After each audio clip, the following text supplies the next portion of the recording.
Thank you so much, everybody, for joining us for the Shakespeare Beyond Borders Alliance Equality Shakespeare Festival. Dr. Yasmin Arshad, who's co-creating the Equality Shakespeare Initiative with me, is here co-chairing a panel that I'm just so thrilled to introduce on Three Chairs and Hats Shakespeare She, Her project. And we're thrilled to have you all with us here today and our esteemed speakers.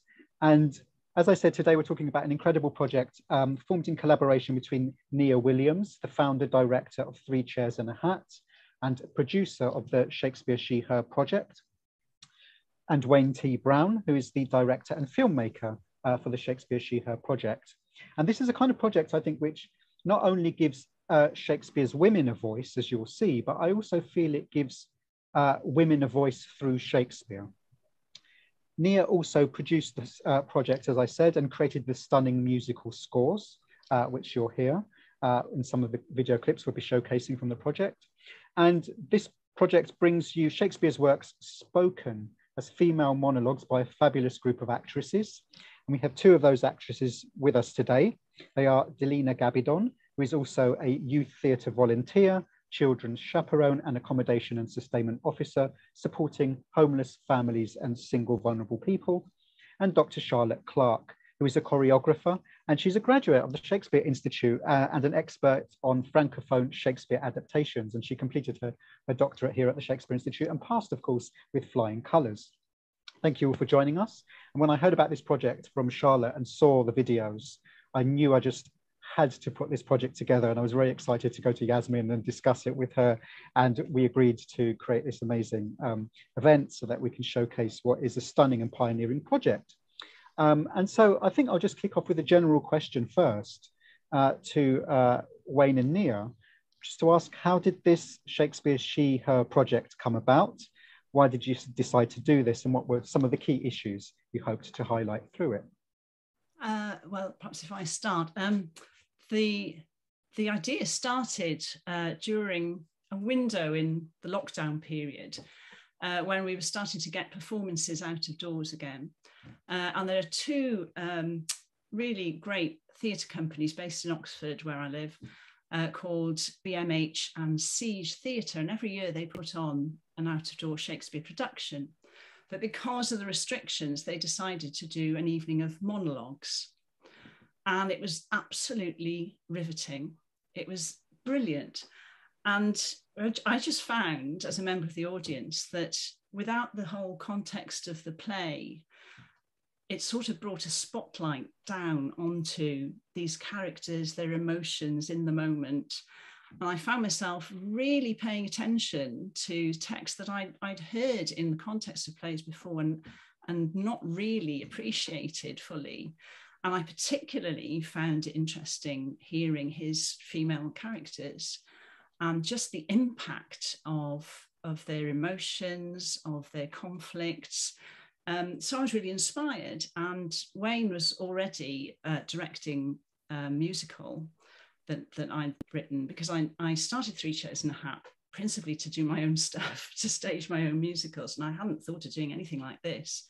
But I was having coffee with Wayne and telling him about this and saying, you know, wouldn't it be interesting, especially now, as during lockdown, we started to work digitally and look into video performance, what an interesting thing it would be to have a series of video monologues. And Wayne, at first, you won't mind me saying, Wayne was a bit hesitant. And I knew he'd acted in Shakespeare, but hadn't directed any. And he's sort of, and then got a look in his eye and said, I can already see how I would approach this. And the next time we met, he had a massive spreadsheet. So I thought, we're doing it. And really, you know, Wayne just picked it up and ran with it. So I should probably hand over to Wayne to. No, I think Nia has this way of explaining something, how something would work really well, and then it's probably about like 10 minutes in before I realise, oh, you want me to do it? Good, no, that's great, brilliant. And she does this, yes. And so I was like, well, I was literally in 2 Shakespeare plays in Oxford, and I've checked with my peers from school. We didn't do any Shakespeare at school. We must have somewhere, but none of us can remember doing anything. I left school in 1985 in West Cumbria. So I didn't really have any, and I felt such a fraud, and I learnt the lines and I did the the actions and everything I was told to do, but I really, really enjoyed it. And I really, so when Nia was telling me this, I was like, well, I don't think I'm your person. And normally we would have done it on stage in the way that Siege and BMH did it. But this was such a sort of, as I was imagining the project, and I wanted, so many brilliant, talented women. And it was definitely women, wasn't it, Nia, from an early, yes, from the off, you said it was definitely Shakespeare's women. Absolutely, and I think that was the thing that struck me about that monologues evening, was that although I knew that Shakespeare, wrote powerfully as female characters, as all characters, as human beings, I'd not really paid that much attention to the fact that you sit up and take notice because you think, hey, somebody's been listening here.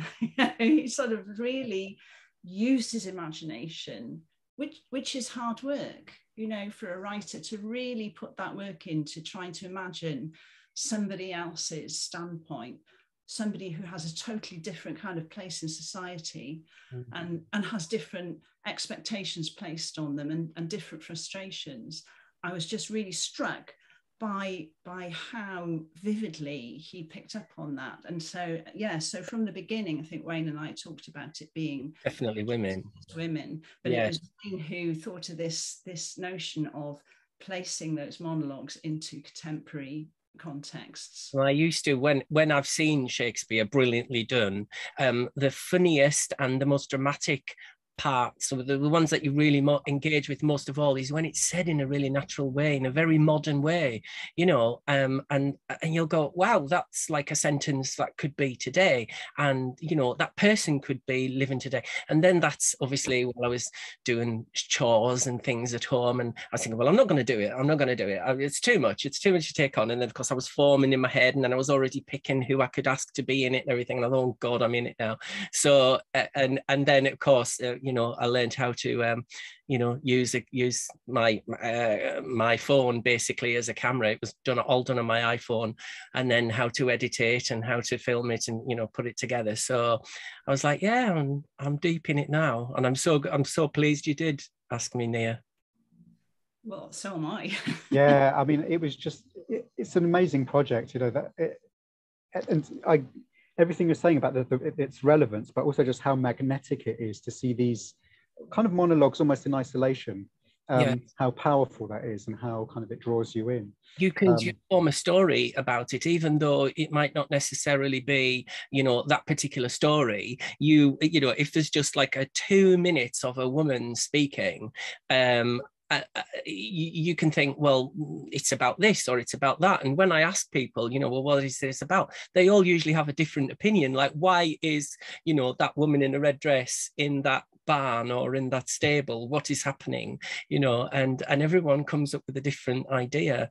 And the other thing that I did toy with the idea of doing was, which a lot of other people have done before, was to use speeches given to males in the plays, and I thought, no, I really want to find, I don't want to be, it felt a bit sort of, I don't know, cliched, I don't know why, to find male speeches and put them in women's mouths. I was like, no, let's find the speeches written for women, and work with them and use them. And then, as I say, we've got this tremendous whole troupe of actors, and from, like, somebody did one, several people did 3 sonnets or a monologue or a song, and it was literally amazing.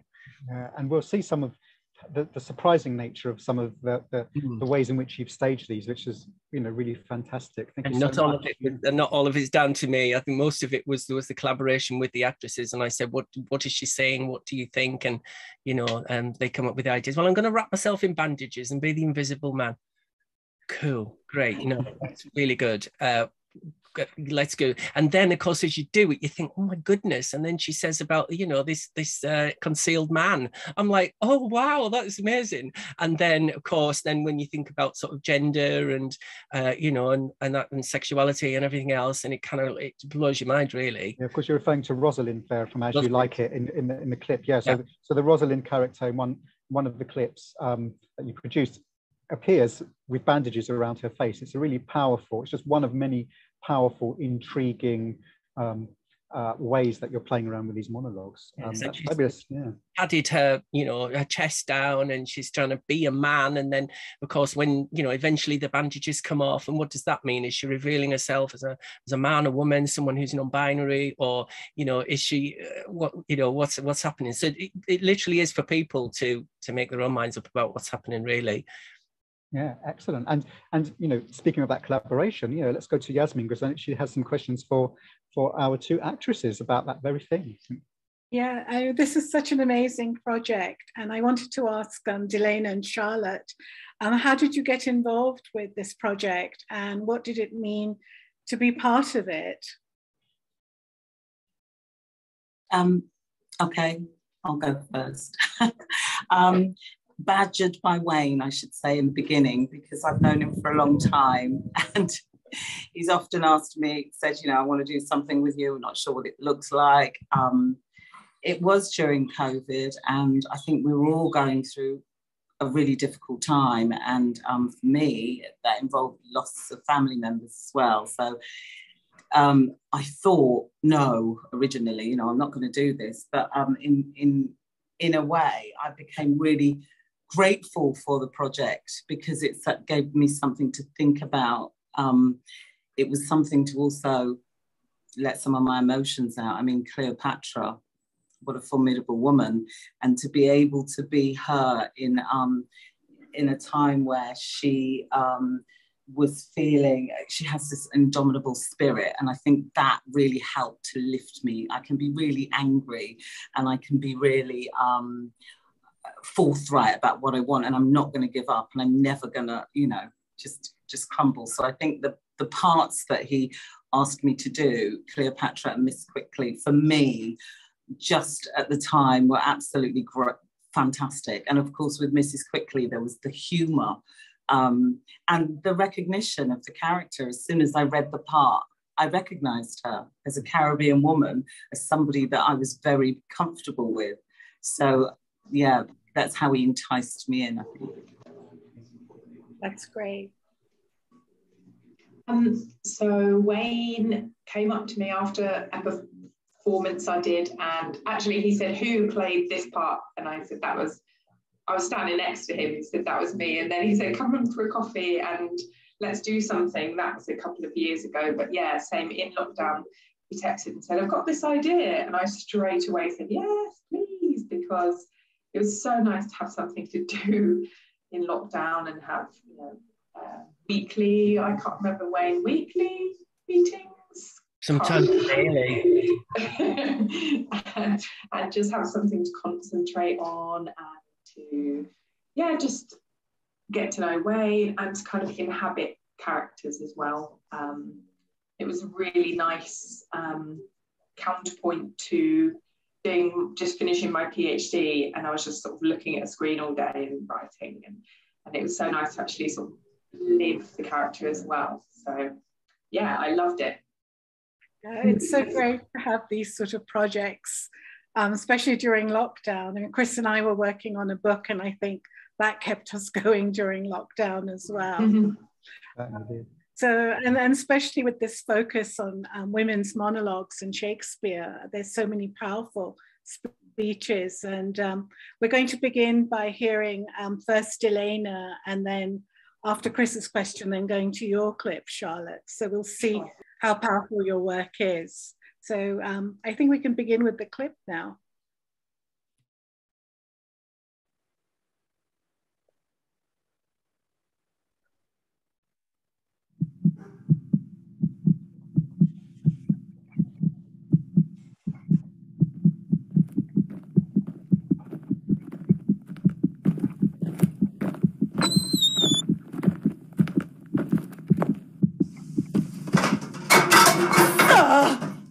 no meat. I'll not drink, sir. If idle talk will once be necessary, I'll not sleep neither. This mortal house I'll ruin. Do Caesar what he can. No, sir. I will not wait pinioned at your master's court, nor once be chastised by the sober eye of dull Octavia. Shall they hoist me up and show me to the shouting varletry of censuring Rome? Rather a ditch in Egypt be gentle grave unto me. Rather, on Nilus mud, lay me stark naked and let the waterflies blow me into a boring. Rather my country's high pyramids be my gibbet and hang me up in chains.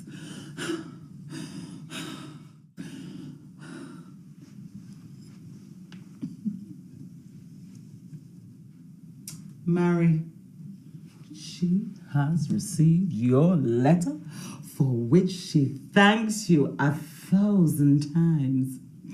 And she gives you to notify that her husband will be absent from the house between 10 and 11. Then you may come over and see the picture she said that you were up.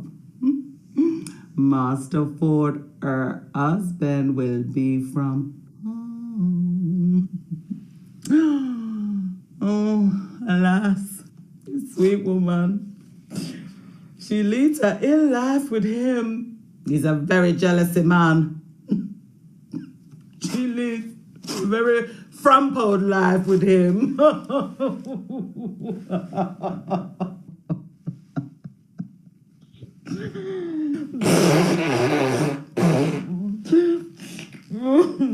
Good heart.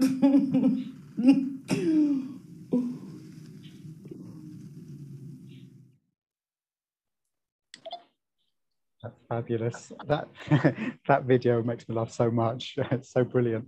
I think there were little boxes. I'm not quite sure. I don't know if anybody else could see those grey boxes on the screen. I'm not quite sure what those are, and if Matt, with his technical wizardry, can make those disappear.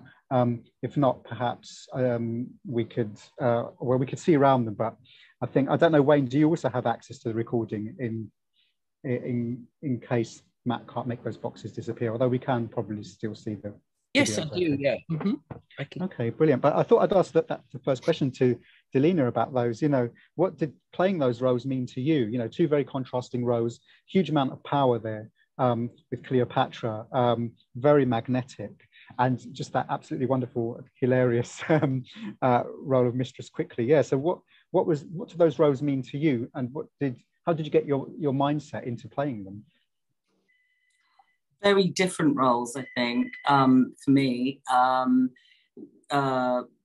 The humour for me with Miss Quickly is always going to be easiest for me. I love humour. And as I said before, I really recognised that character. She reminded me of like my great grandmother and my grandmother, the speech pattern, the way she formed the words. It was, what I loved about it is that, you know, these are Shakespeare's words. And for me, for the first time, I think, I saw it, somebody I recognised. And I think we very briefly touched on Shakespeare when I was at school, but there were the obvious black characters, but I never really took that much interest. So for me, it was great to see this and actually realise that some characters could have been or were written for people of colour. So I really resonated with Mistress Quickly. And I think the great thing about her that Wayne and I kind of developed was the fact that at the very beginning of the clip that we don't see here, I'm dressed as a businesswoman. So I'm not just a servant or a helper.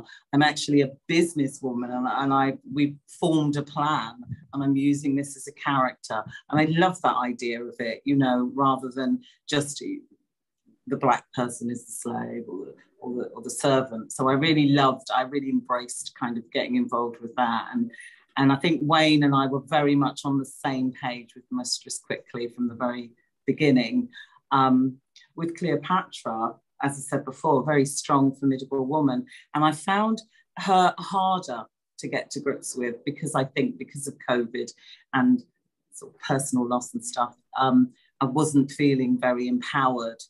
And so to kind of get myself in the mindset of somebody who was just absolutely, I'm, you know, not going to eat no meat, I'm not going to drink anything, I'm literally in charge of this situation, even though she wasn't at all. I found that harder to embrace. But eventually, I think with Wayne's coaxing of sort of louder, stronger, more, we want her to, it really encouraged me to kind of just go all out with her. So yeah, I ended up loving them both and doing a lot more research into Shakespeare than I'd ever done. So I love that. Yeah. That's wonderful. And you know, I can see sort of you really got into those parts and they just really come alive. And I just love the settings as well. They're so ingenious, and it gives you, yeah, what Wayne was saying earlier, the opportunity to create your own narratives around what you're seeing as a viewer too, which I think is wonderful. It really involves the viewer in what you've done, which I think is wonderful. Thank you so much. And I think now we've got another clip of Charlotte's amazing roles as Cordelia and Titania. So yeah, if we could show those clips. Matt, do you want to give it a go and see if you can show it and see if the boxes have disappeared? Oh, I think the boxes are still there. Oh, okay, they're multiplying. Through this great breach in his abused nature, the untuned and jarring senses, oh, wind up, of this child-changed father. Be governed by your knowledge, and proceed in the sway of your own will. Is he arrayed? Oh, my dear father, restoration, hang thy medicine on my lips, and let this kiss repair those violent harms that my two sisters have in thy reverence made. Had you not been there, father, these white flakes did challenge pity on them. Was this a face to be opposed against the warring winds, to stand against the deep dreadbolt thunder, in the most terrible and nimble stroke of quick cross lightning, to watch poor Perdue with this thin helm? The human mortals want their winter here. No night is now with him all carol blessed. Therefore the moon, governess of floods, pale in her anger, washes all the air that rheumatic diseases do abound. And through this distemperature we see the seasons alter. Hoary-headed frosts fall in the fresh lap of the crimson rose, and on old Hyam's thin and icy crown, an odorous chaplet of sweet summer buds is as in mockery set. The spring, the summer, childing autumn, angry winter change their wonted liveries, and the mazed world by their increase now knows not which is which. And this same progeny of evils comes from our debate, from our dissension. We are their parents and original.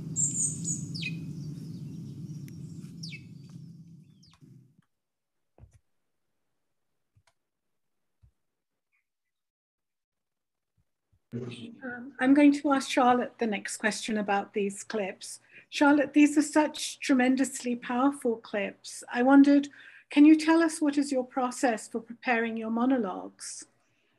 So a lot of work with Wayne on, one of the things I loved was that he kept saying, no, stop doing Shakespeare, just tell me in your own words what this is. So I found that a really useful exercise, actually, to sort of say what is happening to the character. And I think it's important to connect with the sort of psychological, truth of what's happening. And the first one was, Wayne didn't know when he gave me it, but my dad actually has dementia. So when I first got it, I thought, I cannot do this. But I think it's important. I mean, what is drama other than connecting with emotions and with truth and humanity? what is it other than that? So, and also we thought about kind of COVID and the fact that we felt older people were slightly, being left out in the storm, and who was helping them. It was like, go and die in care homes. It felt like the government was doing that. So it was a kind of rage at this. Yeah, I mean, what was happening to King Lear is obviously not equivalent, but there was a resonance with everything that was happening in the world. And also with Titania, to me, it's a climate change. She's Extinction Rebellion, right? She's the first. And she's saying, we created this, human. I know she's a fairy, but to me, it's sort of the world the seasons are changing and the climate is changing, and we need to do something about it. We need to take ownership. And so, yeah, I think there was a truth in there and an anger at what we are doing to nature, really. There's such a powerful sort of emotion in your voice with both these speeches, and that really comes across, they're not like speeches that you've just read from a book, but they sound like what we might hear today from someone who was feeling so emotional about these situations. And then in Titania, it's really interesting that you brought this potential environmentalist angle to the video. Can you tell us about that? Where did you film it? Wayne, what's it called? We went to one location and then we redid it. What is it called? Oh gosh, it's nearby, and I can't. Shot over woods. It's near your house, Nia. Well, yes, that one was in our house. And no, the Titania was at the woods at the bottom of your house. In Shot Over Woods. That's it, Shot Over Woods. Yeah. Right. Yeah. Yes. So yeah, we definitely wanted to do it in the woods. And at first we did it, didn't we? Where I was like running around. Yeah. And I was trying to follow you with the camera, and I'm like, and like, sort of falling over. And, yeah, but we really felt it was important because she is the elemental sort of emblem of nature. Yes. And to have that, I mean, I've always read it as a speech that Extinction Rebellion could do today, and it's very much, we are the same project. We are the progeny of evil, that what we've done to the world. So we really felt it was important to be in the woods, didn't we, Wayne? Yeah, you've got a real connection as well, and the stillness. I wanted to keep that stillness that you have as well. In fact, both of you, both you and Delena, you have this great sort of presence, and I wanted to keep the stillness. So when you were given, and especially at the end, at the last speech, and I said, give the camera the real evil eye before you go, and you did really well. Yeah. That's so tremendous. We're going to move on now and look at the third video clip, and then Chris will come back with a question for Nia. How should I, your true love, know from another one? By his cockle hat and staff, and his sandal shoon. Say you, nay, pray you, mark. He is dead and gone, lady, he is dead and gone. At his head a grass-green turf, at his heels a stone. Pray you, mark. White his shroud as the mountain snow, larded with sweet flowers, which beswept to the grave did go with true love.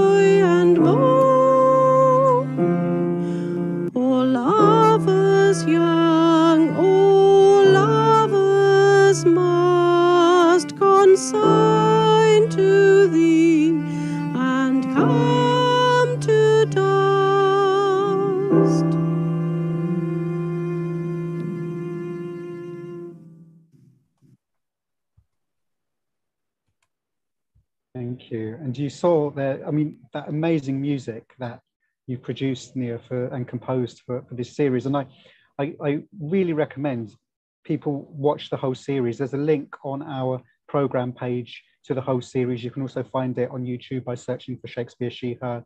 And what you're seeing are just clips from longer monologues, but the music is just stunning. So really had to ask you, Nia, about what is your process for creating the music, and what kinds of discussions did you have with Wayne about it, and what do you feel the music adds to the meaning of these monologues? Well, I think it helped me a lot that Wayne had quite a clear vision of each piece before he asked me to set it to music. So when I write my own stuff, my own words and music, I always start from the point of the story. What am I trying to say? What mood am I trying to create? And that's what informs the sort of the technical aspects of, what kind of key am I going to use and what kind of rhythm. And so the fact that Wayne had a story in mind and wanted to create a particular mood was really helpful to me, particularly since two of the pieces that he wanted me to set already have really iconic musical settings. So Fear No More, The Heat of the Sun, has a very famous setting by Finzi, which I was very familiar with and have accompanied. And another one which we haven't seen was Who is Sylvia, which is even more famous, has got a Schubert setting. And again, I knew that very well. And so having to not be daunted by that, and having to kind of unknow that music, because music, and I suppose this answers the second part of your question, I think music has a very powerful vehicle for words. Words kind of travel along on the music, and things are easier to memorize if you set words to music. They have that link that's very forceful. So that really was my way out of that, of being intimidated and being too familiar with the other settings, was the fact that Wayne knew that, for instance, for Who is Sylvia, he has a jealous neighbour, and that immediately gave it a different sort of vibe. So we went down the sort of jazzy route, and for Fear No More as well, it's I suppose the Finzi setting is quite, it's sort of dispassionate, it's an incantation. And Wayne wanted to do this piece with Julie Todd, who is actually a doctor, a GP, and her husband as a very personal, tender reassurance to her dying husband. So immediately created a different mood for me to work from, and the process is quite tied up with that sort of mood. So, for instance, Julie has quite a high voice, and she felt quite uncomfortable when I presented her at first with this music. She said, it's too low for me, and we actually tried it in two different keys, a higher key as well, but both Wayne and I felt quite strongly that we didn't want a sort of, we didn't want an amazing song. We wanted, this woman's story, this woman's speech, and we wanted it to sound real and personal and emotional. And Julie bought into that and sort of went with it, and I think it's a very real performance as a result. And that's actually her husband, I think, which probably helped as well, that she's taken the mask off as though he's just passed away, which is phenomenal, really, that he came from Kent to film it to Oxford. And it was amazing. For the Ophelia song, we wanted to get a kind of quite a spare raw sound. And the reason that we kind of stripped it down to the voice and the cello was to get that, I suppose, that isolation that we felt that Ophelia was going through. So it's the next step from an unaccompanied voice. So all these things kind of tie in, you know, the whole process is about what you're trying to convey and using the music as best you can to do that, I think. And I think, sorry, Chris. Go ahead, Wayne. No, go ahead, Wayne. I was going to say, Chris Payne played the cello brilliantly, and I threw quite a lot of things at him because I was saying, give me some sounds, give me some weird sounds that I might use, and I didn't use any of them, but bless him, he just sat playing these weird sounds and sending them to me, and I said, well, I could use them in something, but no, he didn't. He just played the beautiful music, which I'm very glad about. And we had to do it all, of course, separately because we were all isolating, and so that threw up all sorts of technical difficulties, but it was an interesting process. Wow, yeah, it's amazing to hear about that collaboration, you know, each person in isolation working together in this incredibly collaborative way, and also dealing with such difficult and sensitive issues. You know, we have issues across those videos that relate to, you know, the loss of loved ones, that relate to mental health, that relate to suicides, you know, really emotive, sensitive issues, and to be able to work the music in with that sensitivity, I think is just incredible. And you know, it's really stunning. It just brings these to life and adds that extra dimension of meaning. Thank you so much. I think we should go to video clip 4. Shall we run the next 2 clips together? Because we've got 2, I think this is quite nice because they're both sonnets, and these are contrasting approaches to the sonnets, and you wouldn't necessarily think of the sonnets as monologues in this way, and putting them both together I think is quite nice because they present contrasting views of love and are very kind of on the one hand very endearing and just very sweet. You know, Nia Williams is doing the sonnet 120, and Nia is Delena's daughter, so very, very talented family.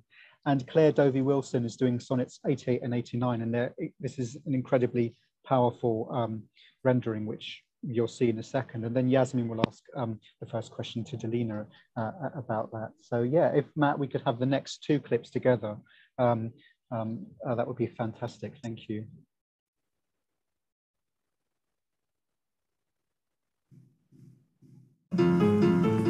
But you were once unkind befriends me now. And for that sorrow which I then did feel, needs must I under my transgression bow unless my nerves were brass or hammered steel. For if you were by my unkindness shaken as I by yours, you've passed the hell of time. And I, a tyrant, have no leisure taken to weigh how once I suffered in your crime. Oh, that our night of woe might have remembered my deepest sense, how true sorrow hits. And soon to you, as you to me then tendered the humble salve, which wounded bosoms fits. But that trespass now becomes a fee.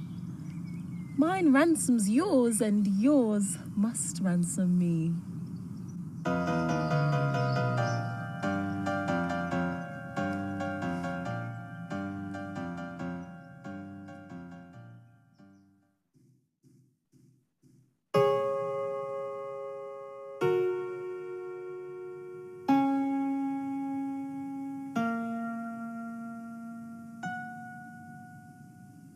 When thou shalt be disposed to set me light, and place my merit in the eye of scorn, upon thy side against myself I'll fight, and prove thee virtuous, though thou art forsworn.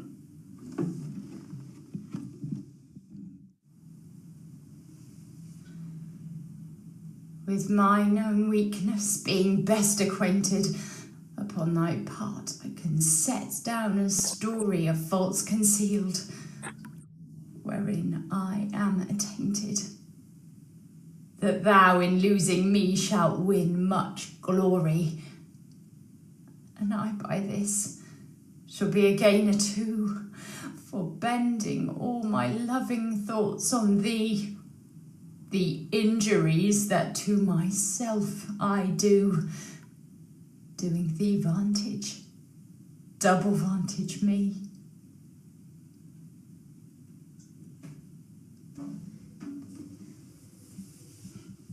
Such is my love, to thee I so belong, that for thy right myself will bear all wrong. Say that thou didst forsake me for some fault, and I will comment upon that offence. Speak of my lameness, and straight I will halt, against thy reasons making no defence. Thou canst not, love, disgrace me half so ill, to set a form upon desired change, as I'll myself disgrace, knowing thy will.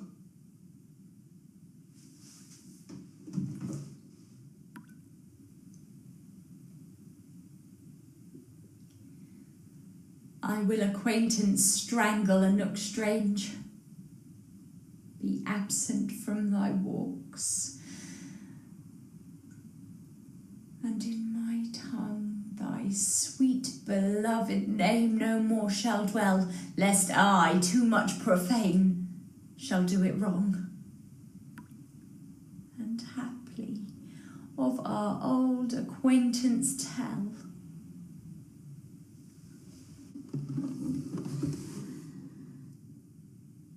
for thee against myself I'll vow debate, for I must never love they whom thou dost hate.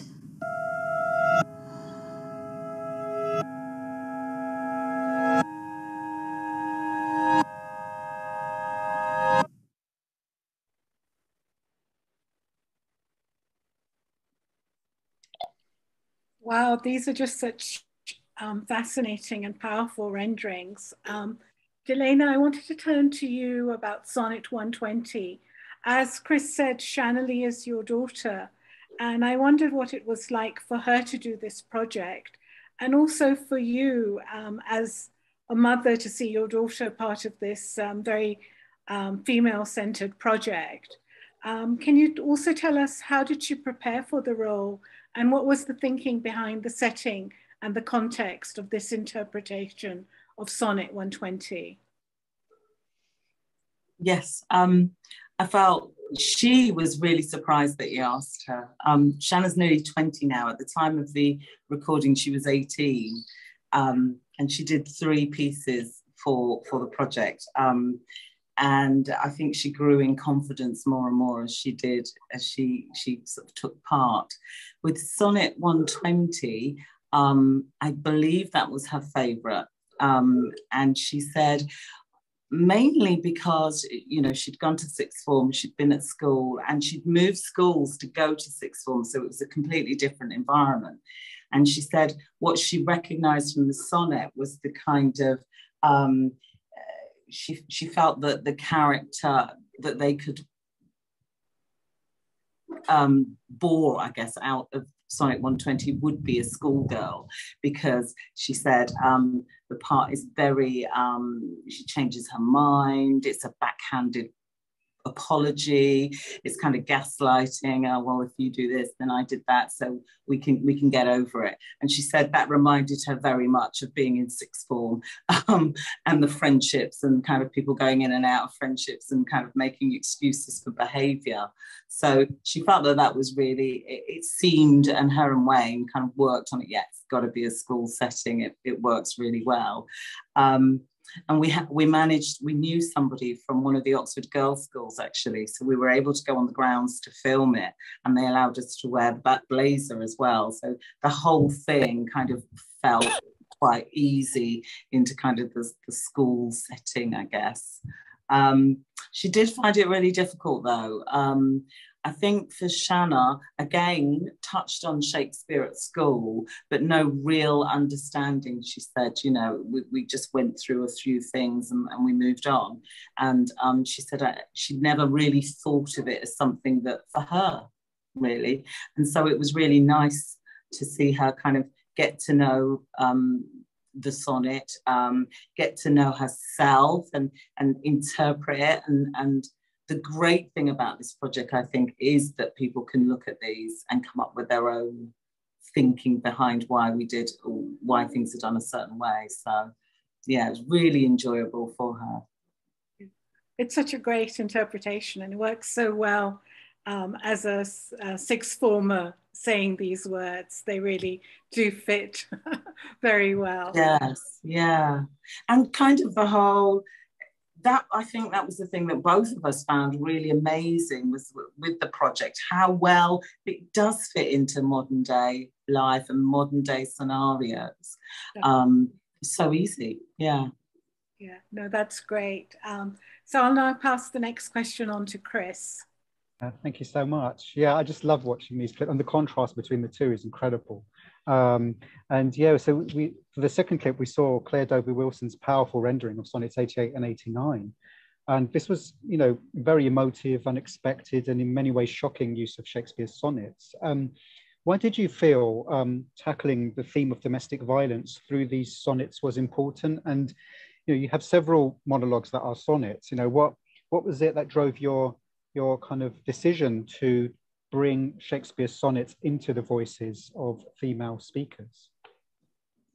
So for this particular piece, the two sonnets just spoke to me as it could be, you know, someone from today experiencing some kind of, you know, domestic violence, but also it could be coercion. It could be that the bruises come from, you know, the partner, or that she's inflicted them on herself, and that she just, you know, is absolutely you know, tormented day in, day out.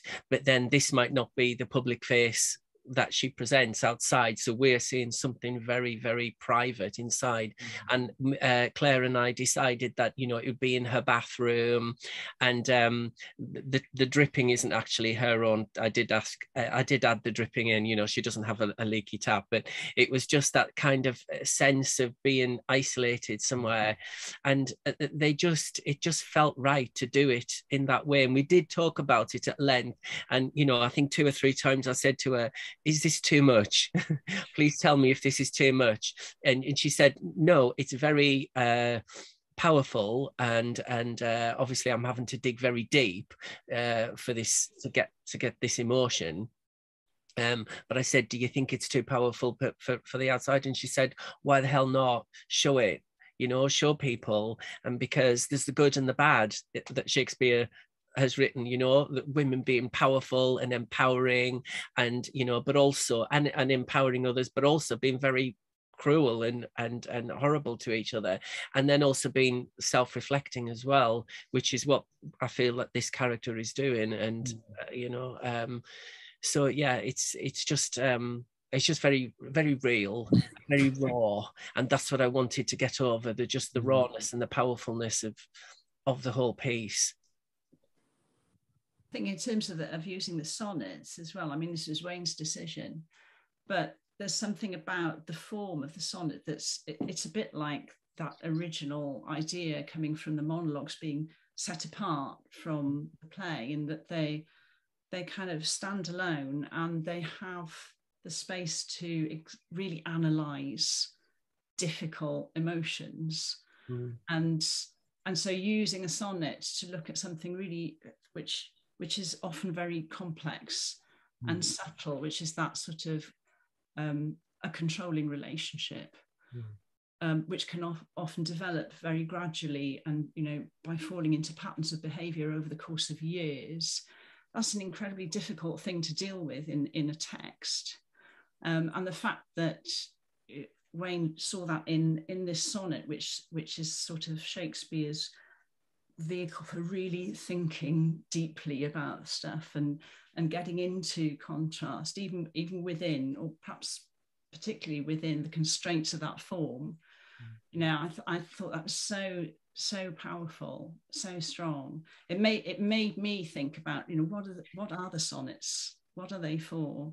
You sort of come at them as something lyrical and lovely, jewel-like, and they're actually really sort of they cut deep.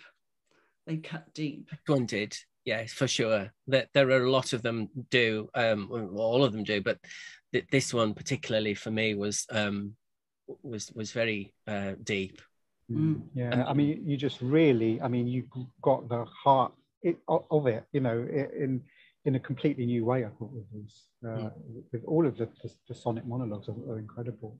I think we've just got enough time to show the last clip, and then which is of Queen Margaret. This is a really interesting one in terms of women and power, and that will give us just enough time for Yasmin to ask a question to Wayne and Nia, and for me to ask a final question to Charlotte, I think. So, Matt, can we show the final clip? This is another fantastic, well, they're all amazing.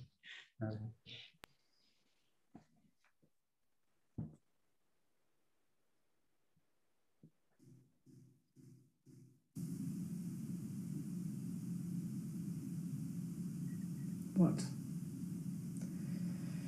Hath thine fiery heart so parched thine entrails that not a tear can fall for Rutland's death?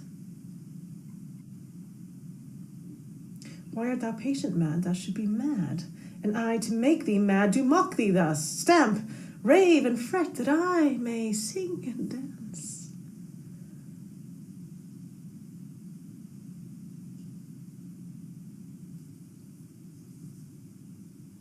If thou wouldst be feed, I see, to make me sport.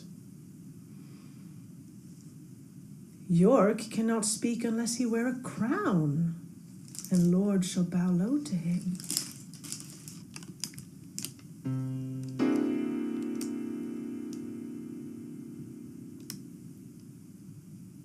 Ay, marry, sir, now looks he like a king.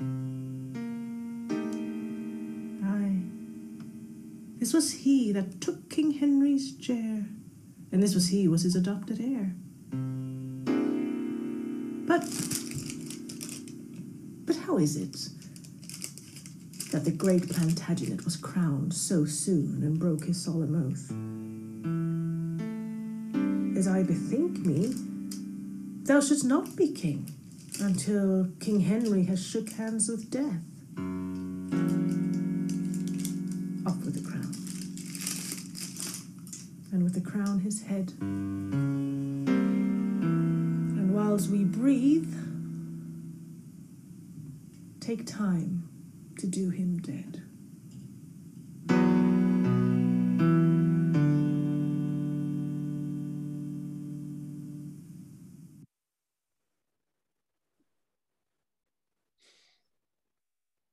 That's tremendous. Wayne and Nia, why did you decide to set the scene for Queen Margaret's speech after a Christmas party? And why did you want to present this Queen's monologue in particular? And how does this reflect the way you were engaging with themes of women and power in your series? So I won't lie, the idea came from the crown. I was like, what? Why would we have a crown today? Why? Oh, yes, actually, the little crown you get out of the crackers. So that's literally where that came from. And I discussed that with Ida Bell of Kenway, who's brilliant in that. And she went with it, and I was like, thank goodness you can see that as well. And it's like this after dinner, you know, after Christmas dinner, and yeah. And so, and I think just it was really important to show that the women weren't all that always good. You know, Shakespeare's women aren't always nice and, you know, and coquettish and, oh, you know, we need to find a lover or whatever. And yeah, it has to be somebody who was, you know, who knows what she wants, and will get it in whatever way she wants. So that's, you know, that was why that was important to me. And I knew that Ida was one of the actresses who could pull that off brilliantly. She has, again, talk about stillness. There's the stillness, and she uses her eyes. And, you know, I didn't really have to do a lot of direction, to be honest, with her. So great. I think the whole Christmas dinner thing as well. It's brilliant because it suggests, you know, family sort of internecine warfare on a family level, and, you know, all those tensions that's just in the ordinary course of things kind of all get focused in on these big occasions. I love the, you know, imagining where you could go with that, with the whole play. I think that would be really interesting. Because you think of sort of it's kind of like I suppose the equivalent to today's EastEnders, isn't it? Of that kind of drama, you know, and you can have that sort of, you know, imagine all the EastEnders episodes on Christmas Day where something like that actually has happened, and you know, it might be that she might turn round and, you know, pretend to, you know, give him a glass of wine and then just slam him over the head with the Queen Vic statue. So yeah, I thought that was quite relevant and important to show that. Yeah, the Christmas dinner setting's really, really fabulous for this speech. So being mindful of the time, I'm going to quickly pass it over to Chris for Charlotte. But thank you so much, both. Thank you. Thank you. Yeah, Ida Bergloff-Kennaway was fantastic in that. Yeah, she's just, again, electric. Like all of the actors, all the actresses you've chosen, they're just all absolutely electric. And it's great to, you know, kind of lead into that with this final question to Charlotte. You know, what did you feel about the way in which women were presented across this series? I know we've had discussions about this before, and you know, I love your kind of thinking about what this means to you in terms of the way that women are presented across the whole series.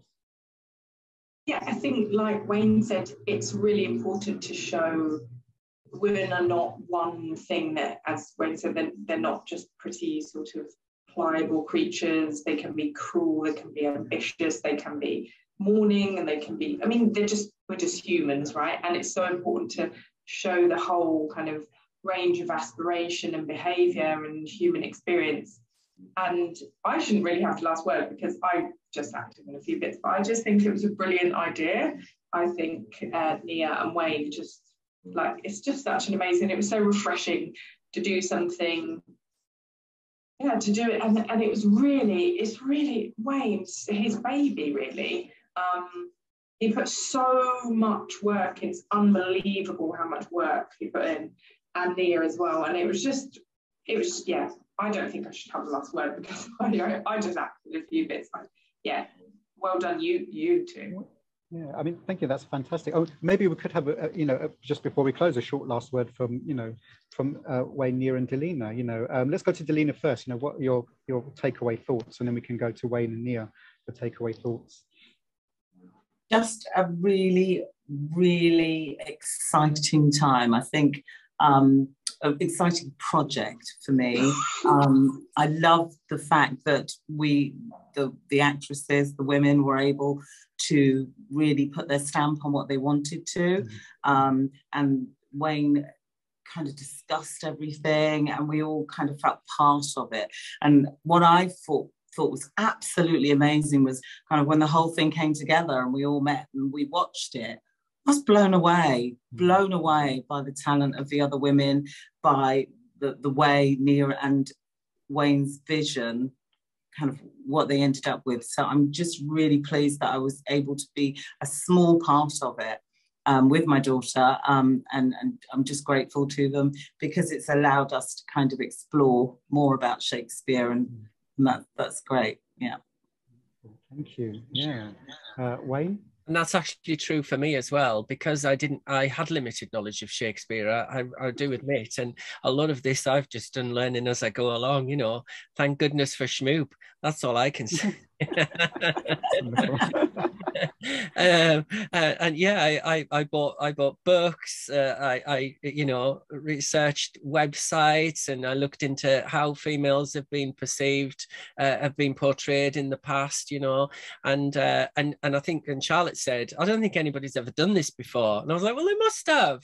Women, Shakespeare, you know, fabulous, fantastic, cruel, horrible, greedy, vicious, wonderful, you know.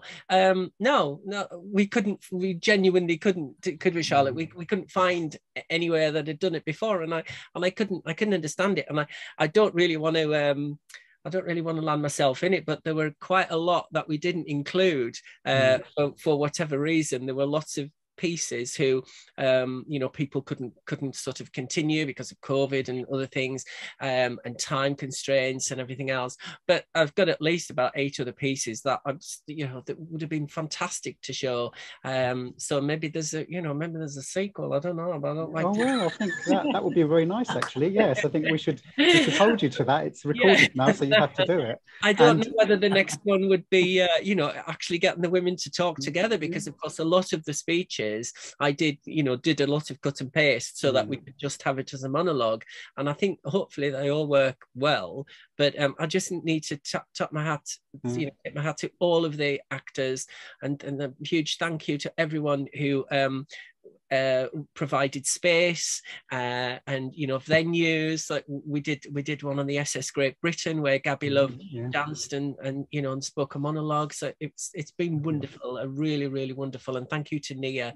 Fabulous, and Nia, you can have the last word as we finish.